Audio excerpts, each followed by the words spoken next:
تو عزیزان گرامی، ہمارے یہاں اصول دین میں عدل ہے، باقی لوگوں کے یہاں فروع دین میں عدل ہے، اور وہ بھی بہت سے مکاتب فکر میں فروع دین میں بھی عدل نہیں ہے۔ بہت سے لوگوں کے ہاں، بہت سے مسلمانوں کے ہاں کوئی بھی آدمی نماز پڑھا سکتا ہے، فروع دین میں بھی شرط نہیں ہے، نماز پڑھانے والے کے لیے بھی عدالت شرط نہیں ہے۔ بہت سے لوگوں کے ہاں نماز پڑھانے کے لیے بھی، وہ یہاں تک کہتے ہیں کہ پیغمبر نے فرمایا صلو خلف کل بر و فاجر، ہر نیک اور بد کے پیچھے نماز پڑھ سکتے ہو۔ البتہ یہ حدیث صحیح نہیں ہے، پیغمبر نے نہیں فرمایا، لیکن بہت سے مسلمان کہتے ہیں پیغمبر نے کہا کسی بھی نیک کے برے اچھے کے پیچھے نماز پڑھ سکتے ہو۔ اب مجھے نہیں پتا کس برے کو نماز پڑھوانے کے لیے تیار کیا جا رہا ہے۔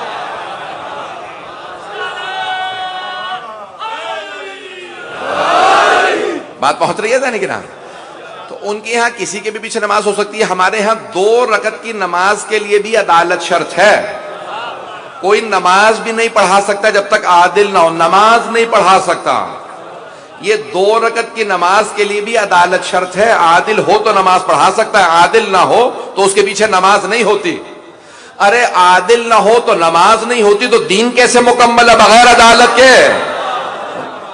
بغیر عادل امام کے کیسے دین مکمل ہے؟ اب پھر دوبارہ بحث کو پیش کر رہا ہوں، عدل ہمارے یہاں اصول دین میں ہے، انصاف نہیں۔ مجمع کی توجہ ہو، بہت سے بزرگ پہنچ گئے ہیں۔ دیکھیں، دونوں عربی کے لفظ اردو میں استعمال ہوتے ہیں، عدل و عدالت اور عدل و انصاف، یہ دونوں لفظ عربی کے لفظ ہیں۔ عدل و انصاف بھی کہتے ہیں اردو میں اور عدل و عدالت بھی۔ اب عدل عدالت دونوں عربی کے لفظ ہیں اور انصاف بھی عربی کا لفظ ہے۔ انصاف نصف سے ہے، اور عدل کی ڈیفینیشن علماء نے یہ لکھی ہے وضع الشیء فی محلہ۔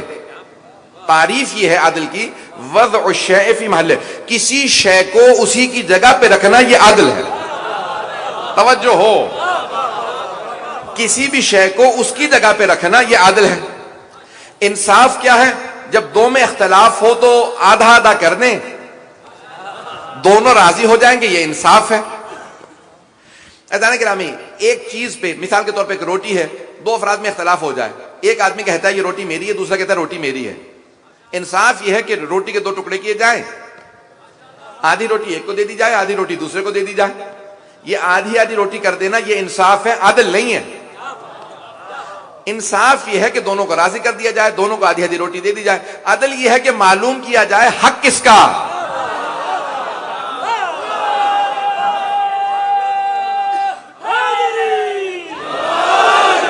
توجہ ہے مجمع کی میرے ساتھ؟ عدل یہ ہے کہ معلوم کیا جائے حق کس کا بنتا ہے، جس کا حق بنتا ہے اسی کو دیا جائے، یہ عدالت ہے۔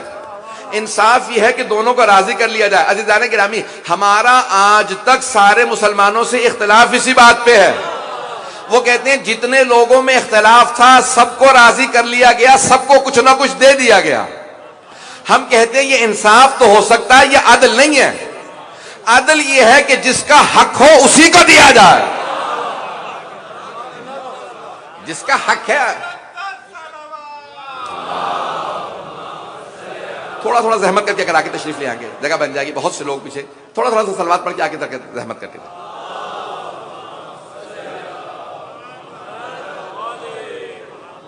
وعجل فرجهم، پھر بھی بابا بلند صلوات۔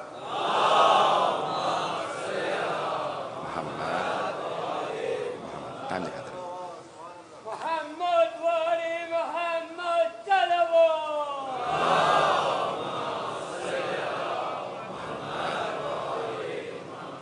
وعجل فرجهم۔ تو عزیزان گرامی، میں پیش کر رہا ہوں عدل الہی ہمارے اصول دین میں عدل ہے۔ اب وہ عدل الہی بھی ہے، اللہ کا عادل ہونا ہم اس پہ اعتقاد رکھتے ہیں۔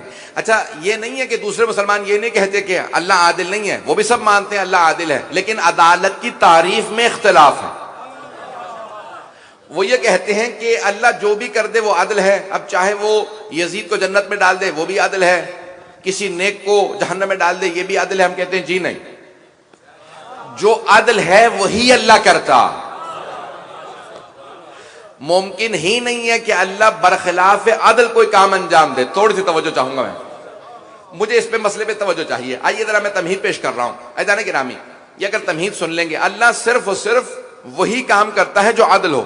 ممکن ہی نہیں ہے کہ اللہ ہماری عقل میں ایک بات ڈالے کہ عدل یہ ہے اور اس کے برخلاف عمل کریں۔ اسی نے عقل دی ہے، اسی نے عدالت کا نظام قائم کیا، تو ممکن ہی نہیں ہے ہمارے ذہنوں میں ڈالے ایک بات کہ تم یہ عمل کرو، لیکن یہ کہے تم کچھ اور کرو میں کچھ اور کروں گا، جو میں کروں گا وہ میرے لیے عدل ہوگا، جو تم کرو گے تمہارے لیے عدل ہوگا۔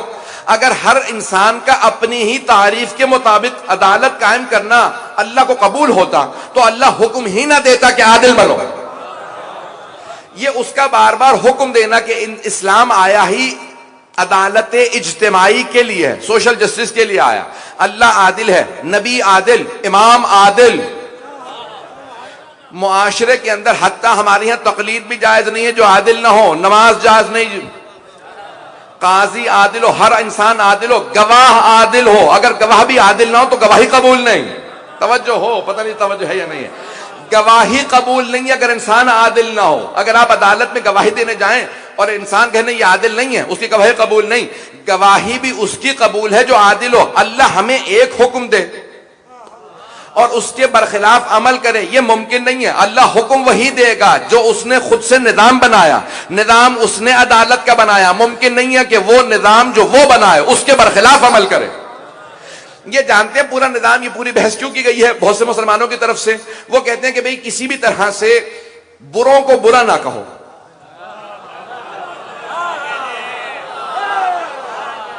بہت سے مسلمانوں کی کوشش پوری یہ ہے، وہ کہتے ہیں بس اچھوں کو اچھا کہو، بروں کو برا نہ کہو، کیا پتہ اللہ انہیں معاف کر دے۔ یہ پوری بحث، اس کا میں خلاصہ سنا رہا ہوں آپ کے سامنے۔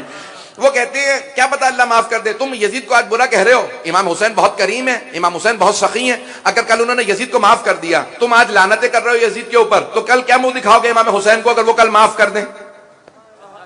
یہ بحث ہے بہت سے مسلمانوں کی طرف سے۔ وہ کہتے ہیں یزید کو برا معاذ اللہ نہ کہو، ہم کہتے ہیں کہ ممکن ہی نہیں ہے یزید کو برا نہ کہیں، ہمارا دین ہی مکمل نہیں ہوتا جب تک کہ اچھوں کو اچھا نہ کہے، بروں کو برا نہ کہے، دین ہی مکمل نہیں ہوتا۔ کیوں دین مکمل نہیں ہوتا؟ اللہ نے لا الہ سے شروع کیا دین کو، اگر میں بات پہنچا پاؤں۔ تولا و تبرہ کو پیش کر رہا ہوں کہ جب تک تولا و تبرہ نہ ہو تب تک دین مکمل نہیں ہوتا، جب تک تولا نہ ہو تبرہ نہ ہو، دونوں نہ ہو، دین مکمل نہیں ہوتا۔ تو اللہ نے لا الہ الا اللہ میں پہلے تبرہ کیا ہے اور پھر تولا کیا ہے۔ لا الہ کوئی معبود نہیں، اللہ نے سارے جھوٹے خداؤں کی پہلے نفی کر دی، پھر کہا الا اللہ۔ بھائی توجہ ہو، اللہ نے پہلے کہا نفی کرو، جتنے بھی بتوں کو سب کی نفی کر دو گے، پھر کہو الا اللہ، کوئی معبود نہیں سوائے اللہ کے، پہلے نفی ہے بعد میں اس بات۔ جب تک برے خداؤں سے جان نہیں چھڑاؤ گے تب تک اللہ کی توحید قبول نہیں۔ میں جملہ کہہ گیا ہوں، جب تک جھوٹے خداؤں سے جان نہ چھڑا لو تب تک توحید بھی قبول نہیں ہے۔ اگر ایک آدمی کہے میں خدا کو مانتا ہوں، اللہ کو مانتا ہوں، لیکن سارے بتوں کو بھی مانتا ہوں، کیا توحید قبول ہے؟ اور اگر کوئی آدمی کہے میں رسول خدا کو مانتا ہوں، لیکن ان کے بعد جتنے بھی لوگوں نے جھوٹے دعوے کیے نبوت کے، رسالت کے، انہیں بھی مانتا ہوں، ایسی تو رسالت بھی قبول نہیں ہے۔ رسالت اسی کی قبول ہے جو کہے کہ میں محمد تو خاتم النبیین مانتا ہوں، انبیاء کا سردار مانتا ہوں۔ اب بات واضح ہو رہی ہے؟